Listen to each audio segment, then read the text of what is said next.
James Gunn's confession about the casting of Superman adds fuel to the fire about the delays that have been happening for his Batman project. Welcome to Stats In. If you're just joining us, please subscribe and don't forget to turn on notifications bell for more video. Please like, share and subscribe for more. Much like Superman, there have been several iterations of Batman as well. From a goofy to a grim detective, Batman has evolved quite a lot throughout the years. Following the departure of Henry Cavill from the DCU, Ben Affleck also called it quits for his role of Batman in the Zack Snyder universe.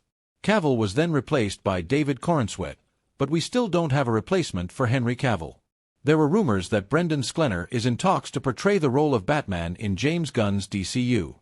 Considering that Superman was already cast, starred in a 2025 movie, and is now available for streaming, it seems strange that we don't have any news about Batman. James Gunn has done it again. He has found a way to make a good solution worse with his opinions. His latest confession regarding casting Superman has made his Batman casting delay even worse, since the director essentially contradicted himself. On the Two Bears One Cave podcast, via YouTube, Gunn stated that it is more difficult to cast an actor for the role of Superman compared to Batman because Batman doesn't have Batman face. Batman's wearing a mask. Batman doesn't have Batman face. Like the thing about our Supermans is they've all had Superman face. That's a specific sort of thing because people kind of have some idea of what Superman looks like from the comics.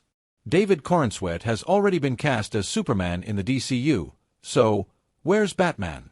Sure, there are some contenders and fan casts about who will portray Batman in Gunn's universe, but no official announcements have been made yet.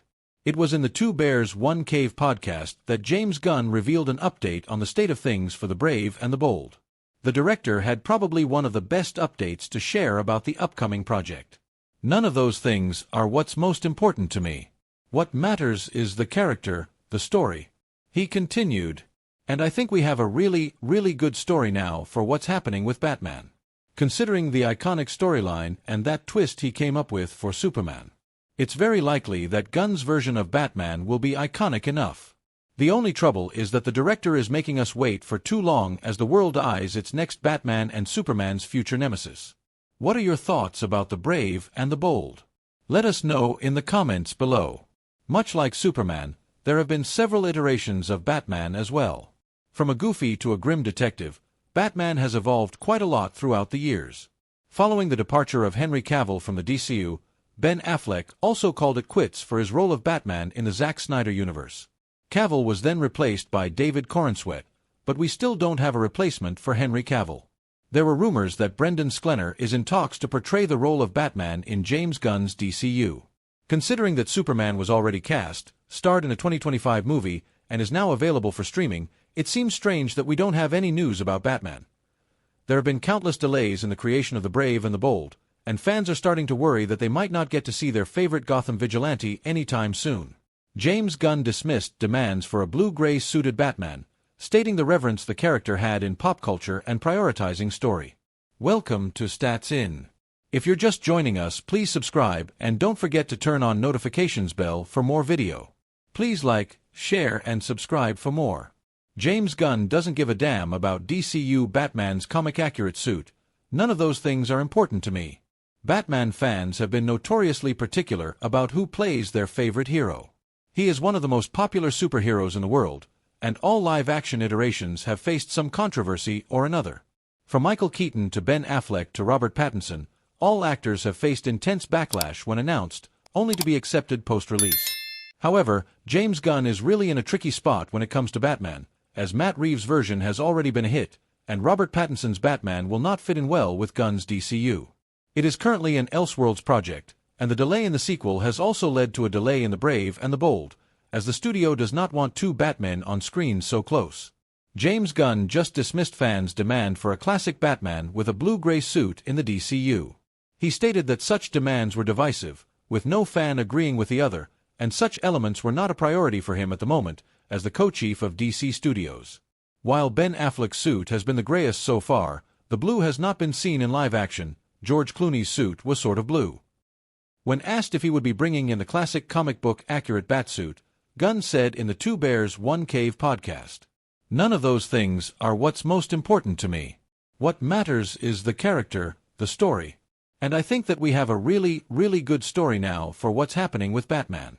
There have been no concrete developments regarding Batman, the Brave and the Bold, which is set to be the solo movie on DCU's Batman. However, the Caped Crusader has already made his first appearance, albeit in animated form, in Creature Commandos. There's a religious aspect to so much of this stuff that's very uncomfortable because, should Batman have white eyes? That's a big subject of conversation. And it's like, guys, that's really what matters. But those are the things they care about. Should his utility belt be yellow? Should he have the yellow crest around the bat? All of that sort of stuff. The filmmaker mentioned how he has been asked about the comic-accurate blue-gray suit for the Caped Crusader, but has also received contradictory demands from other fans. Hence, he mentioned, it was not important for him, and that he prioritized story over everything else. Gunn has also been front and center as the co-chief of DC Studios and regularly takes questions from fans. So, fans no doubt have demands for their favorite characters, and Gunn cannot just say he did not listen and did his own thing. Some might say that it is not possible to do Batman without it being gritty, and to them, I say, Adam West's Batman existed. James Gunn said in the podcast that the Batman he fell in love with was the 70s Neil Adams comics that took the character back to his dark and brooding roots after West's version mellowed him down. Reading the sort of early 70s Neil Adams Batman comics that were much darker and grittier. And I was like, oh, I like this Batman. You know, I had seen the sillier Batman. And I'd seen the sillier Batman on TV, and I'm like, oh, this is pretty cool. And it was supernatural Batman, too, which is something we've never seen Batman in, like a sort of supernatural environment. While Gunn may say that he is fond of a supernatural Batman, it is highly unlikely that such an iteration would make it into the DCU, as Superman and Peacemaker have already established the tone of the franchise. We had incredible takes on Batman with Zack Snyder's DCU and Matt Reeves' ultra-realistic The Batman. The DCU's Batman will have to double down and go the absolute Batman way, or fans will have to make do with a lighter Caped Crusader. What do you think James Gunn will do with Batman in the DCU? Comment below. James Gunn's Superman has finally managed to beat Zack Snyder's Man of Steel in terms of profit at the worldwide box office collection. Welcome to Stats In. If you're just joining us, please subscribe and don't forget to turn on notifications bell for more video. Please like, share and subscribe for more. With a streaming release date of September 19th, James Gunn wanted to ensure that people could watch the DCU flick because Peacemaker Season 2 delves heavily into the concepts introduced in the 2025 flick. Well, with a recent streaming release, Superman is currently dominating the streaming charts as the film is the most streamed film on HBO Max around the world. James Gunn's Superman has finally managed to beat Zack Snyder's Man of Steel in terms of profit at the worldwide box office collection. Superman box office. James Gunn beats